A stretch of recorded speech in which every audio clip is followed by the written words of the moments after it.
International social media Patel Prahlad भाई। आज इस बुलेटिन में बात होगी बिहार में नए मुख्यमंत्री के नाम पर एनडीए में मचे घमासान की, सीसी ज्ञानेश कुमार पर भड़के पूर्व चुनाव आयुक्त की। देखेंगे कैसे फडणवीस सरकार ने शिंदे और अजित पवार को दिया झटका, पश्चिम बंगाल के राज्यपाल ने टीएमसी को क्यों दिया ओपन चैलेंज। जानेंगे कैसे खड़गे के आके संघ और बीजेपी को मिली करारी हार। और बुलेटिन के आखिर में बात दिल्ली धमाके को लेकर आए बड़े अपडेट की। लेकिन दिन भर की तमाम बड़ी खबरों से पहले एक नजर आज की सुर्खियों पर। बिहार में नई सरकार के गठन की कोशिश शुरू। गांधी मैदान में 17 से 20 नवंबर के बीच हो सकता है शपथ ग्रहण। आम लोगों के लिए बंद किया गया गांधी मैदान। जनसुराज प्रमुख प्रशांत किशोर का बड़ा दावा, बीजेपी ने चुनाव जीतने के लिए खर्च किए 14,000 करोड़ रुपए। बिहार चुनाव में एनडीए को मिली है bumper Jeet.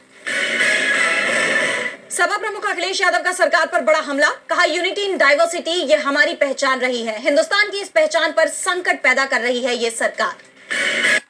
Half of your day is gone.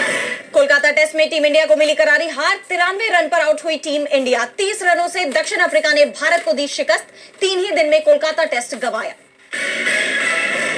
ये तो थी सुर्खियां। अब बात आज की सबसे बड़ी खबर की। बिहार विधानसभा चुनाव में एनडीए की रिकॉर्ड जीत के बाद अब नए मुख्यमंत्री के चुनाव की कवायद शुरू हो गई है। सभी को इंतजार है नए सीएम के नाम की घोषणा की, लेकिन इससे लेकर एनडीए में अब तक कोई सहमति नहीं बन पाई है। नीतीश कुमार अपनी कुर्सी छोड़ने को तैयार नहीं है, लेकिन बीजेपी उनके नाम पर मोहर लगाने को तैयार नहीं दिख रही। ऐसे में कौन बनेगा बिहार का अगला मुख्यमंत्री, आइए देखते हैं इस रिपोर्ट में। बिहार विधानसभा चुनाव के नतीजों को लेकर तेजस्वी यादव ने पार्टी नेताओं की बैठक बुलाई है। चुनाव नतीजों को लेकर समीक्षा की जाएगी। विधानसभा चुनाव में आरजेडी को पिछले चुनाव की तुलना में 18 लाख से ज्यादा वोट मिला, लेकिन सीटें कम हो गयी। ये हाल पूरे महागठबंधन का दिखाई दिया। महागठबंधन की तरफ से पहले ही साफ कर दिया गया है कि वोट चोरी के सबूत सामने लाएंगे। सीपीआई-एमएल के महासचिव दीपांकर भट्टाचार्य ने तो चुनाव आयोग पर ही सवाल उठा दिए। उन्होंने कहा कि एनडीए की सरकार आचार संहिता के दौरान भी महिलाओं को 10-10 हजार रूपए बांटती रही और चुनाव आयोग आंख बंद किए बैठा रहा। बिहार में आचार संहिता की खुलकर धज्जियां उड़ाई गई। महागठबंधन जहां चुनाव नतीजों पर सवाल उठा रहा है, तो वहीं बड़ी जीत ने नीतीश कुमार की मुसीबत बढ़ा दी है। दिल्ली और पटना में बैठकों का दौर दिन भर चलता रहा है। जेडीयू नेता संजय झा और ललन सिंह पटना से दिल्ली पहुंचे। बीजेपी अध्यक्ष जेपी नड्डा और गृह मंत्री अमित शाह से मिले, फिर पटना लौट गए। पटना में नीतीश कुमार ने 17 नवंबर को कैबिनेट की बैठक बुलाई है और ये माना जा रहा है कि नीतीश कुमार इसके बाद राज्यपाल को अपना इस्तीफा सौंप देंगे। इसके साथ ही नई सरकार के गठन की कोशिश भी शुरू हो जाएगी। बीजेपी की तरफ से भले ही अभी तक नीतीश कुमार के नाम का ऐलान नहीं किया गया हो, लेकिन जेडीयू ने साफ कर दिया है कि सीएम नीतीश कुमार ही बनेंगे। पर पेच मंत्रियों को लेकर है। डिप्टी सीएम पद पर चिराग पासवान की तरफ से भी दावेदारी ठोक दी गई है, लेकिन सबसे बड़ा सवाल विधानसभा स्पीकर को लेकर बना हुआ है। जेडीयू इस बार स्पीकर का पद अपने पास में रखने की कोशिश में जुट गई है, जबकि बीजेपी की तरफ से भी इसे लेकर दावेदारी की जा रही है, क्योंकि भविष्य में नीतीश कुमार की जगह अगर बीजेपी खुद का सीएम बनाने की कोशिश करेगी तो स्पीकर की भूमिका सबसे महत्वपूर्ण हो जाएगी। एक तरफ सीएम पद को लेकर घमासान मचा हुआ है, तो दूसरी तरफ बिहार चुनाव के नतीजों को लेकर विपक्ष ने मोर्चा खोला हुआ है, जिससे एनडीए के साथ ही चुनाव आयोग भी मुश्किलों से घिरा हुआ है। इस बीच पूर्व चुनाव आयुक्त एसवाई कुरैशी ने सीसी ज्ञानेश कुमार को लेकर कुछ ऐसा बयान दे दिया है जिससे विपक्ष के तमाम आरोपों को और बल मिल गया है। तो ऐसा क्या कहा पूर्व चुनाव आयुक्त कुरैशी ने, जानेंगे इस रिपोर्ट में। बिहार विधानसभा चुनाव के नतीजों ने सबको चौंका दिया है। एनडीए को बम्पर जीत मिली है, जबकि उम्मीद महागठबंधन के पक्ष में थी। विपक्ष एनडीए की इस जीत का जिम्मेदार चुनाव आयोग और मुख्य चुनाव आयुक्त ज्ञानेश कुमार को ठहरा रहा है। ये कोई पहली बार नहीं है जब चुनाव आयोग और मोदी सरकार पर मिली भगत के आरोप लगे हों। पहले भी चुनाव आयोग पर सरकार की कठपुतली होने के आरोप लग चुके हैं।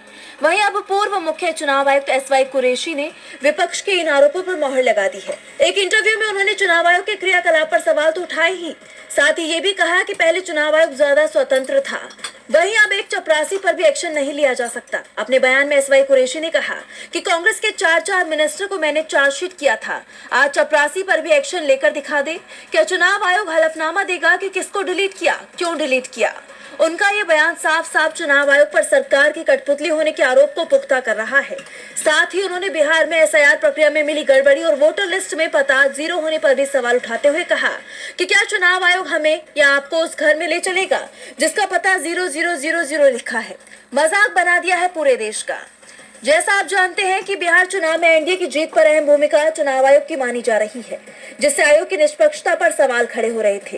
वहीं अब एसवाई कुरैशी के इस बयान ने आयोग के पक्षपाती रवैये को सबके सामने लाने का काम किया है। वहीं अब देखने वाली बात ये होगी कि क्या चुनाव आयोग या ज्ञानेश कुमार इस पर कोई सफाई देते हैं। पूर्व चुनाव आयुक्त कुरैशी के बयान ने चुनाव आयोग पर उठते सवालों को और बल दे दिया है। तो सवाल फडणवीस सरकार के फैसले पर भी उठ रहे हैं।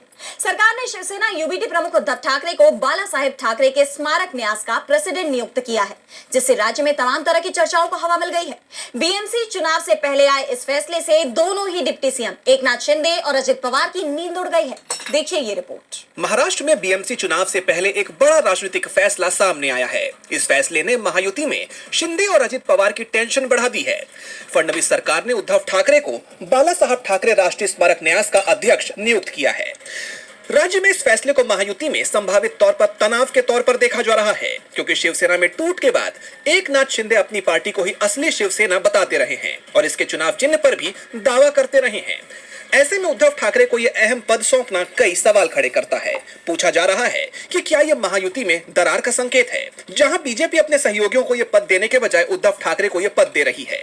एक सवाल यह भी है कि क्या यह देवेंद्र फडणवीस का एक ऐसा सोचा समझा कदम है जो बीएमसी चुनाव से ठीक पहले उद्धव ठाकरे की पार्टी को बाला साहेब की विरासत के मुद्दे पर हमला करने से रोक देगा। हालांकि माना यह भी जा रहा है कि चुनावी माहौल में यह फैसला महायुति के लिए गलत हो सकता है, क्योंकि यह गठबंधन की एकजुटता और फैसलों पर सवाल उठाता है। दरअसल न्यास का पुनर्गठन कर उद्धव ठाकरे को अध्यक्ष, पूर्व मंत्री सुभाष देसाई को सचिव और विधायक आदित्य ठाकरे को सदस्य बनाया गया है। अब इस फैसले का असली मकसद और इसका महायुति की आंतरिक गतिशीलता पर क्या असर होगा, ये तो आने वाले निकाय चुनाव के नतीजों से ही स्पष्ट हो पाएगा।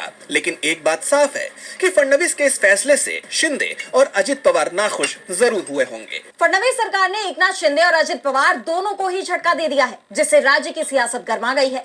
तो सियासत पश्चिम बंगाल की भी गरमाई हुई है। राज्य में एसआईआर को लेकर छिड़ी बहस के बीच राज्यपाल बोस ने सत्ताधारी दल टीएमसी को सीधी चुनौती दे दी है कि साबित करो नहीं तो माफी मांगो। तो क्यों राज्यपाल ने टीएमसी को किया चैलेंज, जानने के लिए देखिए ये रिपोर्ट। पश्चिम बंगाल में एसआईआर को लेकर राज्यपाल और टीएमसी में विवाद छिड़ गया है। राज्यपाल सीवी आनंद बोस मतदाता सूची के गहन पुनरीक्षण यानी एसआईआर को बंगाल के लिए जरूरी बता रही है, तो टीएमसी पूरी ताकत से इसका विरोध कर रही है और इसे एनआरसी लागू करने की साजिश करार दे रही है। ऐसे में पहले से ही दोनों पक्षों में तनाव बना हुआ है और अब ये तकरार बढ़ती नजर आ रही है। टीएमसी सांसद कल्याण बनर्जी ने राज्यपाल बोस पर आरोप लगाए हैं कि बंगाल के राज्यपाल से कहिए कि वो राजभवन में भाजपा के अपराधियों को न आने दे। राजभवन में बीजेपी के गुंडों को शरण दी जा रही है और वहीं से हथियार और बम बांटकर टीएमसी कार्यकर्ताओं पर हमला करने के निर्देश दिए जा रहे हैं। जब तक ऐसा राज्यपाल पद पर रहेगा तब तक बंगाल का भला नहीं हो सकता। कल्याण बनर्जी के बयान ने राज्यपाल के साथ बीजेपी को भी कटघरे में खड़ा कर दिया है। उन्होंने राज्यपाल को अयोग्य बताया तो बोस भड़क गए और टीएमसी सांसद को खुला चैलेंज दे दिया। राज्यपाल बोस ने कहा कि सांसद आकर दिखाए कि राजभवन में हथियार गोला बारूद कहाँ रखे हैं। अगर वो आरोप साबित नहीं कर सके तो माफी मांगे, नहीं तो कानूनी कार्रवाई के लिए तैयार रहे। यही नहीं, राजभवन ने बाकायदे प्रेस विज्ञप्ति जारी कर राजभवन को कल्याण बनर्जी और सिविल सोसाइटी के लिए खोल दिया, जिसके बाद सवाल ये उठ रहे हैं कि आखिर राज्यपाल इन आरोपों को लेकर इतने बौखलाए क्यों हैं।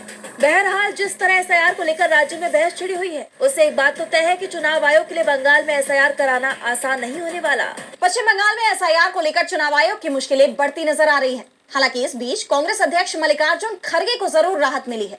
आरएसएस सदस्य की तरफ से खड़गे के खिलाफ दायर की गई उस याचिका को कोर्ट ने खारिज कर दिया है, जिसमें उन पर नफरत फैलाने के आरोप लगाए गए हैं, जिसके बाद विपक्ष के नेता को घेरने की संघ की कोशिश नाकाम हो गई है। तो क्या है पूरा मामला, जानने के लिए देखिए ये रिपोर्ट। कांग्रेस अध्यक्ष मल्लिकार्जुन खड़गे को कोर्ट से बड़ी राहत मिली है। दिल्ली की 30 हजारी कोर्ट ने कांग्रेस अध्यक्ष के खिलाफ दायर आपराधिक शिकायत को खारिज कर दिया। ये शिकायत आरएसएस के सदस्य रविंद्र गुप्ता ने दायर की थी, जिसमें उन्होंने आरोप लगाया था कि खड़गे ने बीजेपी, आरएसएस और प्रधानमंत्री नरेंद्र मोदी के खिलाफ आपत्तिजनक और नफरत फैलाने वाला भाषण दिया था। ये शिकायत अप्रैल 2023 में कर्नाटक चुनाव के दौरान नरगेल में एक सभा में दिए गए उनके भाषण को लेकर की गई थी, लेकिन कोर्ट ने शिकायतकर्ता की याचिका ये कहते हुए खारिज कर दी कि खड़गे का बयान किसी धर्म, जाति या समुदाय को निशाना बनाकर नहीं दिया गया था। ये केवल राजनीतिक और वैचारिक निंदा थी। इसे नफरत फैलाने वाला भाषण नहीं माना जा सकता। आईपीसी की धारा 500 के तहत भी मामला नहीं बनता, क्योंकि शिकायत प्रधानमंत्री की तरफ से नहीं बल्कि किसी तीसरे व्यक्ति आरएसएस के सदस्य ने की है। ऐसे में इस मामले में कानूनी रूप से संज्ञान लेना मुमकिन नहीं है। कोर्ट ने यह भी साफ किया कि उनके भाषण के बाद किसी तरह की हिंसा या तनाव की स्थिति पैदा नहीं हुई और कानून के मुताबिक जब तक कोई भाषण दो समूहों के बीच नफरत फैलाने की मंशा नहीं रखता हो, ऐसे में उसे नफरत फैलाने वाला भाषण नहीं माना जा सकता।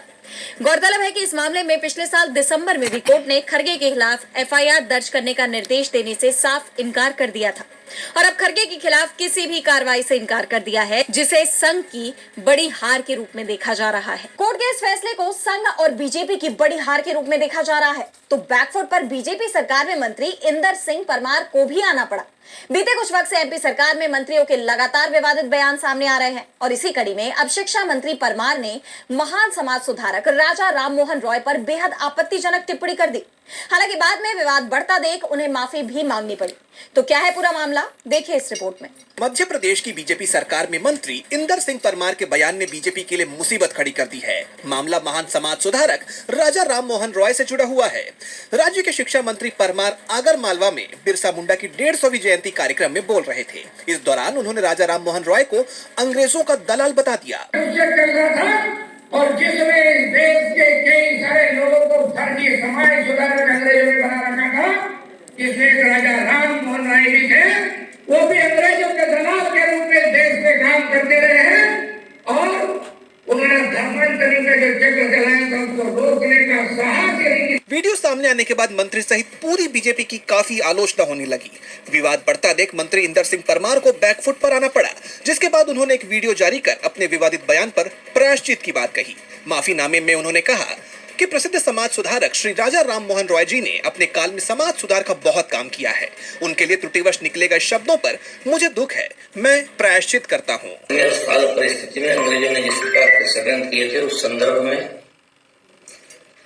गलती से फ्लो में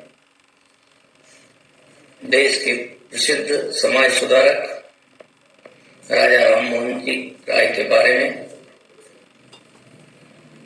मेरे मुंह से गलत निकल गया, उसके लिए मुझे बहुत दुख है, मैं प्रायश्चित करता हूं।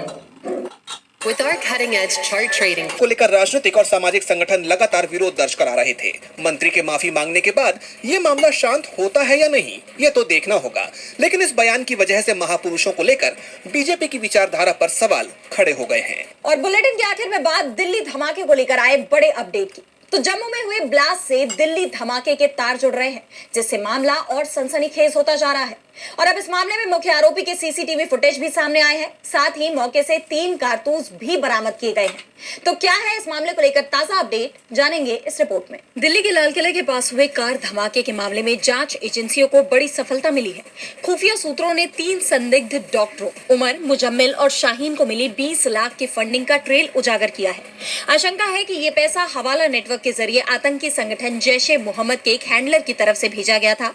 जांच अधिकारियों ने खुलासा किया कि इसी फंड के इस्तेमाल को लेकर मुख्य आरोपी उमर उन नबी और शाहीन के बीच तकरार भी हुई थी। वहीं फरीदाबाद की अल-फला यूनिवर्सिटी का असिस्टेंट प्रोफेसर उमर नबी धमाके से करीब 18 घंटे पहले नूह के एक एटीएम के बाहर अपनी i20 कार के साथ सीसीटीवी फुटेज में दिखा। फुटेज में वो एटीएम से कैश निकालने की कोशिश करता दिखा, लेकिन कैश न मिलने पर उसने एटीएम गार्ड को लालच देकर दूसरे एटीएम ले जाकर कैश निकलवाया। इसके कुछ मिनट बाद वो दिल्ली की तरफ जाता दिखा, जिसकी पुष्टि दिल्ली मुंबई वडोदरा एक्सप्रेसवे के टोल प्लाजा कैमरों से हुई। उसी दिन शाम 6:52 पर लाल किले के पास उसकी कार में विस्फोट हुआ, जिसमें 13 लोगों की जान चली गई। जांच के दौरान घटनास्थल से दिल्ली पुलिस को 9 मिलीमीटर कैलिबर के 2 जिंदा और एक खाली कारतूस मिले हैं। इन कारतूसों को चलाने वाली पिस्टल अब तक बरामद नहीं हुई है और सबसे ज्यादा चौंकाने वाली बात तो ये है कि ये कारतूस आम नागरिकों के इस्तेमाल के लिए प्रतिबंधित है। इनका इस्तेमाल आमतौर पर सुरक्षा बलों या विशेष परमिशन वाले लोग ही करते हैं। मौके पर मौजूद पुलिस स्टाफ के कारतूसों की जांच की गई, लेकिन कोई मिसिंग नहीं मिला, जिससे ये साफ है कि ये कारतूस ड्यूटी पर तैनात कर्मियों के नहीं थे। इस बीच लाल किले और लाल किला मेट्रो स्टेशन दोनों को आम जनता के लिए खोल दिया गया है। मामले की जांच एनआईए कर रही है। अब इस मामले में क्या नए खुलासे सामने आते हैं, ये देखना होगा। सरकार ने इसे आतंकी घटना माना है। इस पूरी घटना ने देश की सुरक्षा व्यवस्था पर गंभीर सवालिया निशान खड़े कर दिए हैं। तो आज इस बुलेटिन में इतना ही। आप देखते रहिए डीवी लाइव। नमस्कार।